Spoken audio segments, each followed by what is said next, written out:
apreciar com os irmãos. E aí o assunto que nos traz aqui nesta manhã.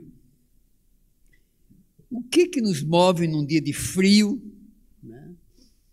Uma cidade com tantos problemas, também no bairro aqui, com tanto show, tanto espetáculo, né? E alguns irmãos provavelmente foram impedidos de estar aqui. O que nos trouxe aqui hoje? Bem, vocês vão dizer, porque quero louvar, adorar, cultuar o meu Deus. Mas o que nasceu? Por que isso veio para vocês, esse entendimento? É uma palavrinha muito pequena. Hein? Pela fé. A fé que uma vez por todas foi dada aos santos. Ela nos move a estar nesta manhã aqui para vivenciarmos este momento glorioso de estarmos adorando, cultuando, nos edificando, né? Tanto pelos cânticos, como também pelas orações. E uma carta, e um capítulo em especial, trata muito fortemente da questão da fé. Acho que você já pode dizer qual é, né? Hebreus, capítulo 11, né? É um capítulo monumental, é algo grandioso, né? Talvez um dos capítulos mais fortes, que muito mais nos auxilia nesta caminhada. E eu vou ler do verso 1 até o verso 6. Prontos a fazermos a leitura? Ora, a fé é a certeza de coisas que se esperam, a convicção de fatos que não se veem, pois pela fé os antigos obtiveram bom testemunho. Pela fé entendemos que foi o universo formado pela palavra de Deus, de maneira que o visível veio a existir das coisas que não aparecem. Pela fé, Abel ofereceu a Deus mais excelente sacrifício do que Caim, pelo qual obteve testemunho de ser justo, tendo a aprovação de Deus quanto às suas ofertas. Por meio dela, também mesmo depois de morto, ainda fala. Pela fé, Enoque foi trasladado para não ver a morte. Não foi achado, porque Deus o trasladara, pois antes da sua trasladação, obteve testemunho de haver agradado a Deus.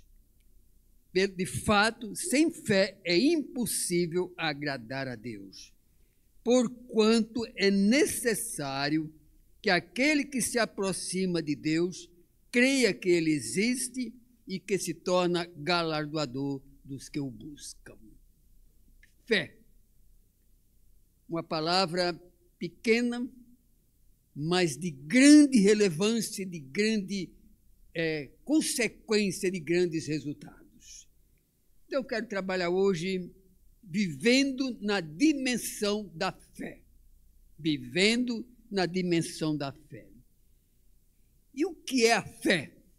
Quem gostaria aqui nesta comunidade hoje arriscar uma ideia, aquilo que você sente sobre a fé? O que é a fé? O que essa palavra realmente significa para nós? Vamos lá, amados? E agora?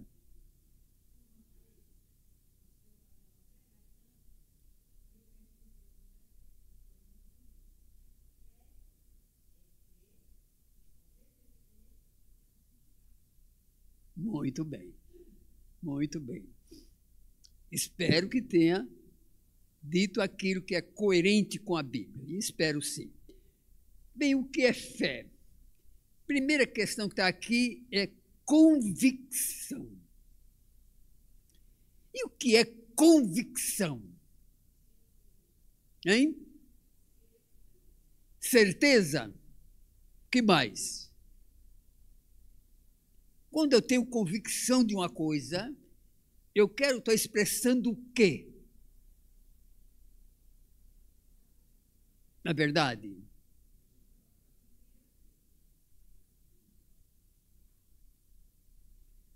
vamos entender um pouquinho, porque muito se fala sobre a fé. No meio evangélico, no meio de outras religiões, até no mundo ateu, no mundo pagão, né, se fala de fé. Mas a fé bíblica, a fé que agrada a Deus, como diz o versículo 6, de fato, sem fé é impossível agradar a Deus. A fé que agrada a Deus. Convicção. Convicção também se baseia em fatos, certo? Quando você tem uma ideia, alguém falou alguma coisa que você acha até que é verdade, mas a comprovação vem através de fatos. E ela tem um histórico também. A fé tem um histórico. Tem um fundador da fé. Quem é o fundador da fé, Rogério? Como você aprendeu no seminário? O próprio Hebreus fala. Hein? Ele é o autor e consumador de nossa fé. Então, essa é a fé que nos move a estar aqui nesta manhã e que o Espírito Santo nos ajude a usá-la nessa caminhada terrena. Amém? Porque sem fé é impossível agradar a Deus. Convicção. Porque existe muita fé aí que é mais fruto de imaginação, né? A fé mística, a fé esotérica, né? A fé em coisas, né, que, de certa forma, depende de uma sorte, né? Depende de algo acontecer. A fé que agrada a Deus, a fé que nos move, que nos garante vida, e vida eterna é essa fé que Jesus é o autor e consumador. Ele é o autor, porque ele criou todas as coisas. Jesus trouxe à existência o que não existia antes. E consumou aonde? Onde é que Jesus consumou a fé? Na cruz. Tudo está consumado, amado. Nós estamos aqui pela fé por um fato consumado. Amém? Consumado. O Cordeiro de Deus, que era prometido, entregou sua vida numa cruz. Consumou a fé. Aleluia por isso. Aleluia. Foi consumada ali. Então, ela também é transformadora. A fé remove. E o que mais? O que você está aprendendo na Bíblia? A fé também trabalha com os impossíveis. Já pensou ver um mar ser aberto ao meio e as pessoas transitarem por ele? Ela é transformadora. E por isso a fé que não transforma a nossa vida, o nosso caráter, a nossa maneira de ser, essa verdadeiramente não é a fé ou não está vivendo nela. A fé é um poder transformador. Quem aqui em algum dia não viveu uma vida infeliz de alcoolismo, de droga, de prostituição? Quem aqui ainda não viu isso? Eu acho que alguns experimentaram esse tipo de vida.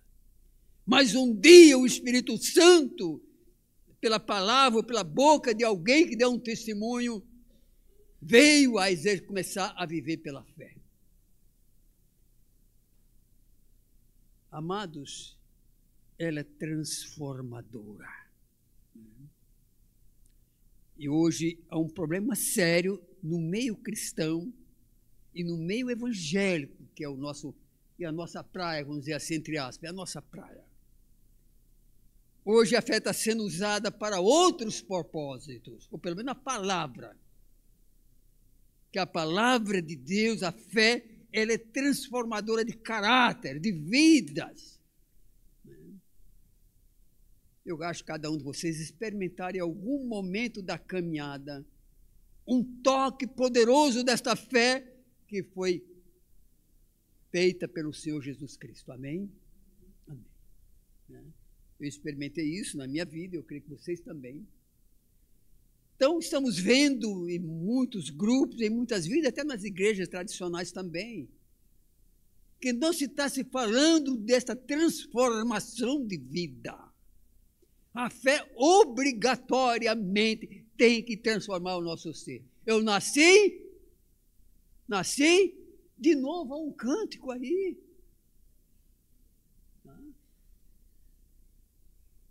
Esse nascer de novo é uma nova criatura, e a Bíblia fala disso. Vos tornasses nova criatura em Cristo Jesus. Então a fé, ela é transformadora, não só de circunstâncias, não só de acontecimentos, como falei, o mar vermelho se abre, né?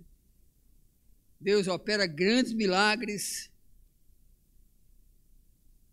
Amados, parece que às vezes nós temos um branco. Estamos confundindo a fé com algo supersticioso. A fé tem que entrar em nossa natureza humana. Porque sem fé é impossível agradar a Deus. Então o escritor hebreu está dizendo, olha, isto aqui que nos move em direção a Deus e nos sustenta nessa caminhada e nos fortalece nos momentos difíceis da vida. Já passaram alguma crise? Muitas. Enfermidades, lutas. E na história, muitas pessoas demonstraram isso com muita eficácia. Transformadora, mas também é poder. A fé é poder. Quando Paulo disse que ele tinha o dom de pregar, o dom de ensinar, ele tinha recebido isso do Senhor Jesus Cristo.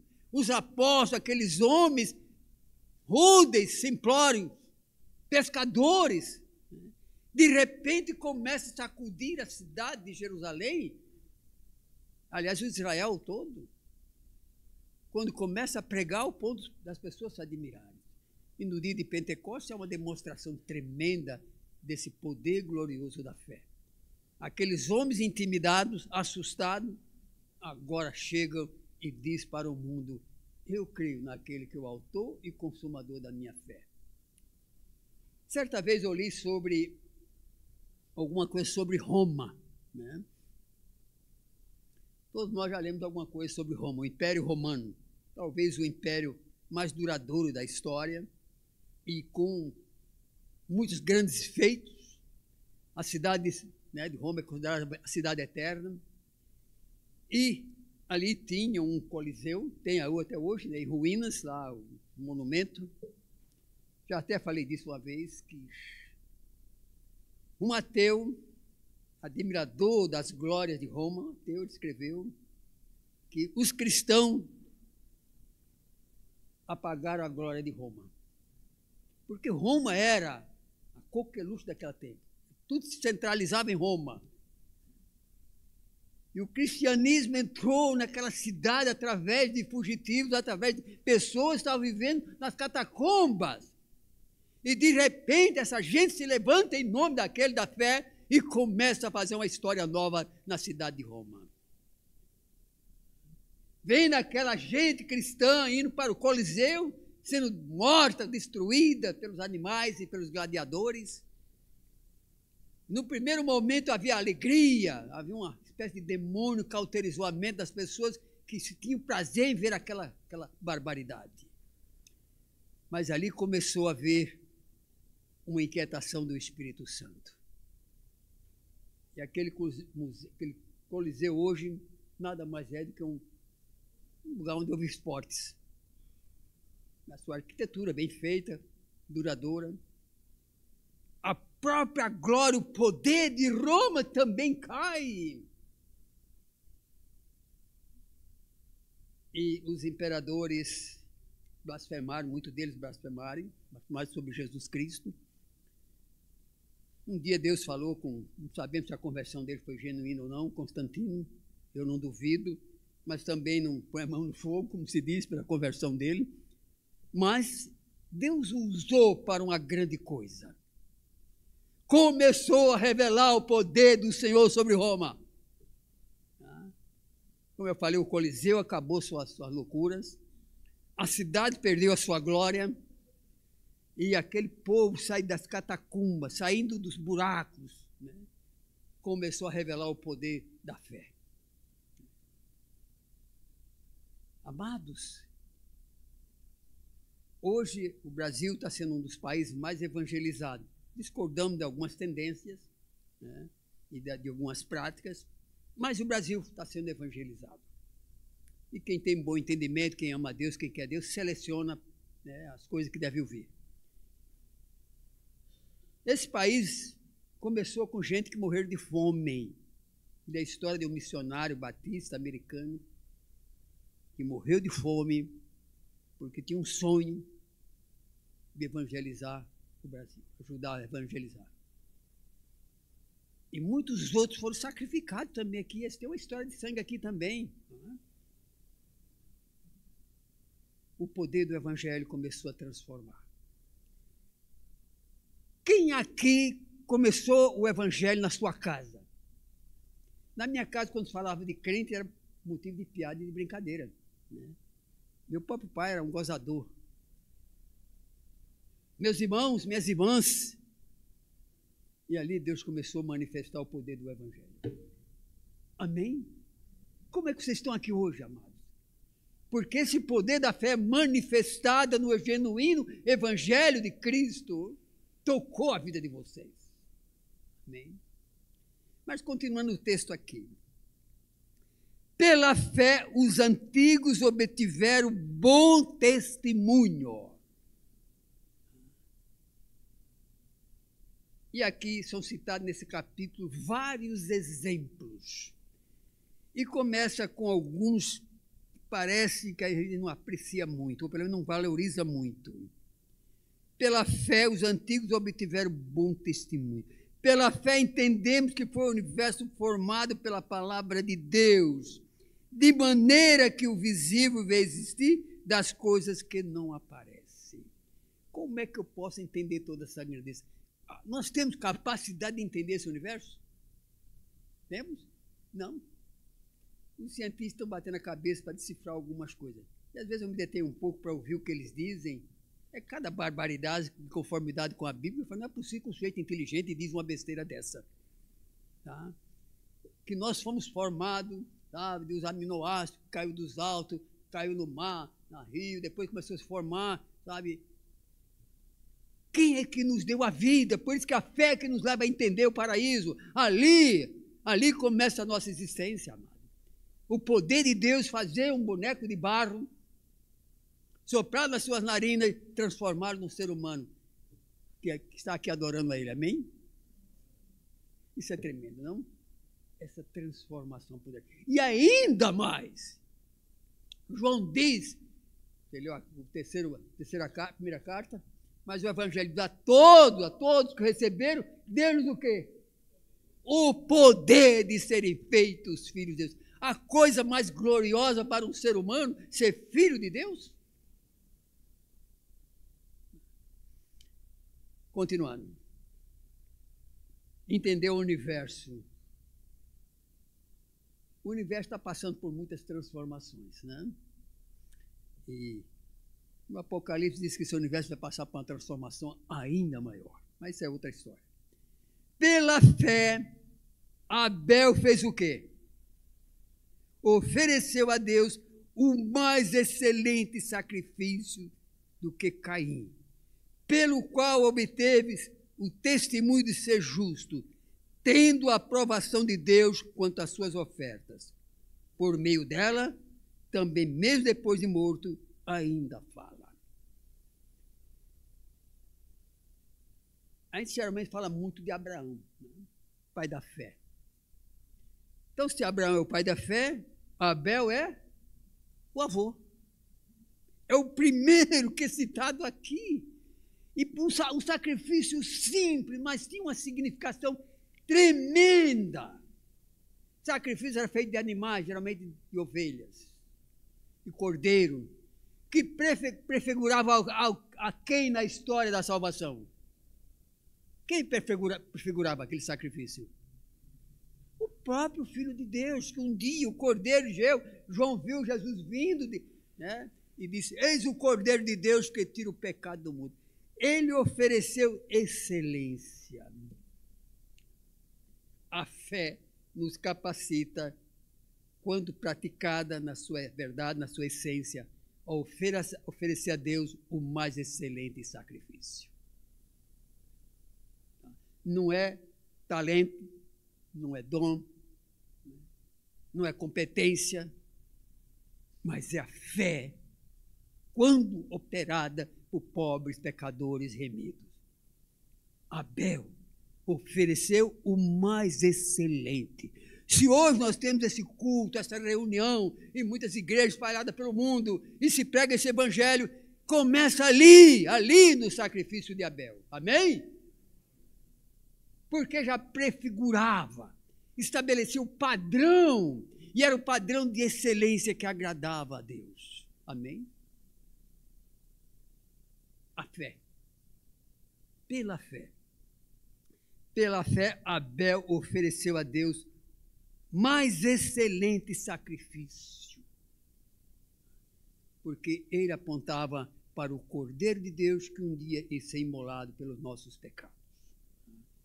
A história de culto praticamente começa aqui, ou pelo menos a história da redenção, né?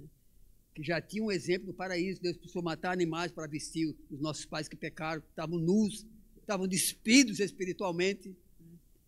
E fisicamente Deus precisava vestir. Então, se nesta manhã estamos aqui, é porque houve um sacrifício para nos cobrir de nossa vergonha e de nossa dor. Amém? Que Deus nos ajude a entender essas coisas tremendas, a fé, o operar da fé. E vai dizendo mais, pela fé, Enoque foi trasladado para não ver a morte. Não foi achado porque Deus o trasladara, pois antes da sua trasladação, obteve testemunho de haver agradado a Deus. Amados, cremos no arrebatamento? Temos convicção disso?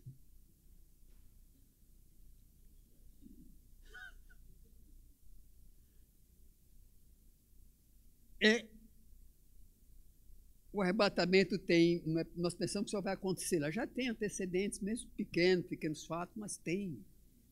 O primeiro arrebatado foi Enoque, e eu creio, uma interpretação meia subjetiva, mas creio, que ali houve um arrebatamento de muita gente, porque lá em Judas diz, é uma miríades de anjos apareceram, quer dizer, miríades de anjos para quê? Para levar um só? Então havia um trabalho, e a Bíblia diz lá, Tessalonicenses, que os anjos, e 1 Coríntios, que os anjos descerão para nos levar nesse processo glorioso de arrebatamento. Pela fé, Abel foi trasladado. O primeiro arrebatamento da história que temos conhecimento bíblico. Amém? E Enoque. Trasladado. Mas é preciso que essa fé avance. Foi trasladado para não ver a morte, não foi achado porque Deus o trasladara. Antes da sua trasladação, obteve o quê? Bom testemunho. É outra qualificação da fé. A fé deve gerar e precisa gerar em nós um bom testemunho. Não é só para dizer, olha, eu tenho fé de ver coisas gloriosas, ser curado, fazer milagres. Sim, também é isso. Mas a fé deve nos levar a glorificar, a falar daquele que é a nossa salvação, um testemunho da vida que Jesus nos deu. Ou não temos nada para dizer aos outros? Ou não temos nada para dizer ao incrédulo? Certa vez, trabalhando numa empresa, procurar manter ali meu testemunho meio reservado, mas Deus provoca às vezes, né? Aí um moço que tinha um centro de Umbanda falou: olha, você tem um jeitão que você deveria ser muito útil lá no meu centro de Umbanda.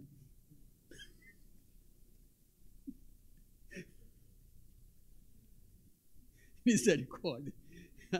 Foi uma oportunidade de falar com aquele moço. Eu não tenho jeito nenhum para isso. Eu não nasci para isso, para bater tambor, coisa. Eu nasci para glorificar o meu Deus, sabe? Mas sabe como é que é? Deus provoca às vezes que nós demos um testemunho, tá? Então, amados, aproveite isso. A fé deve provocar testemunho na escola. Eu imagino aqueles irmãos lá em Jerusalém dizendo: agora nós entendemos o projeto de Deus para a nossa redenção. Entendemos os profetas dizendo para o seu povo: Deus é real. Mas também a fé é objeto de vida ou de morte. Tá bom? Dá para entender isso agora? Tanto para viver como para morrer. É aqui que a coisa às vezes pega, né? É exigido às vezes um sacrifício. A fé também leva o crente a momentos difíceis na vida. E essa fé de shows, essa fé de espetáculos, de encenação, não. A fé é, sobretudo, uma experiência de viver no temor de Deus. O último elemento que eu quero colocar é obediência. A fé tem na sua essência, não é só crer, você pode crer em muitas outras coisas, mas a essência da fé é muito diferente. A fé é algo que se identifica com o temor a Deus, a obediência a Deus. Falamos muito de Abraão, e esse texto de Abraão, começa praticamente falando dele. Quando Abraão estava na sua terra, Mesopotâmia, agora o Iraque, né, aquela região do Iraque ali, Deus disse para Abraão: sai da tua terra e vai para uma terra que eu vou te mostrar. Deus começa às vezes com um sonho, parece que impossível, né? Um sonho impossível. Isso é fé. Sai da tua parentela. E segundo alguns escritores, alguns pesquisadores, Abraão era um homem muito bem situado na terra, na de Ur dos Caldeus. E Deus chega e cria um sonho. E muitas pessoas têm sonhos e chamadas para o evangelho, para pregador, para missionário, para ser obreiro, para servir o Senhor em algum dom. Sai de tua terra. Imagine se nesta manhã Deus chegasse para um de nós e disse: olha, sai da cidade de São Paulo, vai para um lugar que eu ainda vou te mostrar. Já pensou nisso? Parece um sonho meio louco, não é? Hein?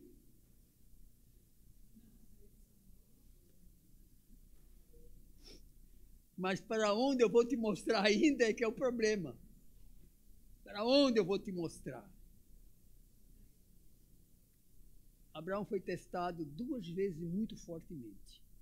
Primeiro era se desapegar daquele núcleo ali, aquela vida que estava vivendo, para ir viver um sonho. A fé é sonho. Oh, aleluia. Estamos aqui porque sonhamos com a pátria. Abraão disse que ele sonhava com essa pátria, essa cidade, que Deus era o arquiteto. Mas havia uma história toda longa. Obediência. A fé sem obediência é vazia. Sai da tua terra. E é interessante que Deus prometia a Abraão, os cananeus, os israelitas, uma terra que mandava leite e mel. Foram para o deserto. A fé interessante, né? A fé compreende deserto? Sim. Porque Abraão parece que não reclamou nenhuma vez sobre isso. A reclamação dele é porque ele queria um filho. E aí vai vir o segundo teste. Deus tem um filho, Abraão tem um filho, Deus deu. Abraão estava parece com 100 anos, e Agar com 90, né? Nessa fase hoje é difícil gerar filho. Sara, desculpa. Gerar filhos. Nesse período, Deus concebeu. Parece que Deus complicava as coisas. Parece que Deus às vezes complica a nossa vida. É ou não é? É ou não é? Nunca passaram por um momento difícil, um momento de dúvida, de questionamento? E Deus às vezes complica. Mas o fato era o segundo pedido que Deus fazia para Abraão. Qual foi o teste maior? Hein? Sacrificar Isaac. Oh, meu Deus do céu, agora o Senhor me dá esse filho que eu tenho colocado todas as minhas orações. O Senhor é testemunha que quantas vezes eu orei, clamei pelos filhos, até fiz uma bobagem aí, fiz um filho que não era ele, não era o herdeiro natural. Faço o que com ele? Sacrificar. No Monte Moriá. Você tinha coragem de fazer isso, meus amados? De jeito nenhum. E por isso a fé, o cerne, a consistência, a coisa maior da fé é a obediência. Sai agora para o Monte de Moriá e sacrifica o teu filho. Li a história de um missionário. O filho dele foi comido pelos índios aqui na América Central. O filho era missionário também. E o filho foi devorado pelos índios. A igreja, os irmãos, lamentaram, questionaram, mas como aconteceu? Ele falou, não, eu vou mandar o outro agora. E ele vai. Ele vai substituir o irmão que foi devorado pelos índios. É obediência. Abraão tornou-se pai da fé porque obedeceu. Amém? Obediência. E neste mundo de um evangelho volátil, simplificado, adocicado, né, a obediência não conta mais. Os padrões estão caindo. Quando Abel ofereceu o sacrifício, era um padrão de conduta para aqueles que cultuam a Deus. Amém? Excelente, diz lá. Sacrificou o excelente. Enoque é transladado. E a gente pensa em Enoque foi um elemento que viveu numa vida boa. Enoque viveu o período o quê? Dilúvio. E o dilúvio foi provocado por quê? Porque a raça estava boa? Porque o povo estava bom? Porque o povo vai obedecer a Deus? Porque o povo era crente? Não, por que aconteceu o dilúvio? Quem sabe? Meus irmãos, o dilúvio aconteceu porque a raça humana tinha se degenerado, a ponto das mulheres terem envolvimento sexual com demônios. Chegou a esse nível. Enoque viveu, Enoque foi salvo do dilúvio. E com toda sinceridade, eu estou esperando o arrebatamento. Ser transladado para o Senhor, amém? Mas voltando aqui, isso é importante, a obediência. Abraão obedeceu para sair da sua zona de conforto. Provavelmente ele era um militar de carreira, rico, né? Porque logo quando ele sai pelo deserto, ele forma um exército, combate os amalequitas, combate aquela gente que vivia só assaltando. O homem obedeceu.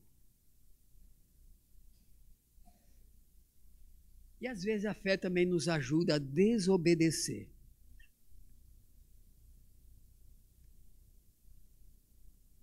Desobedecer pai, mãe,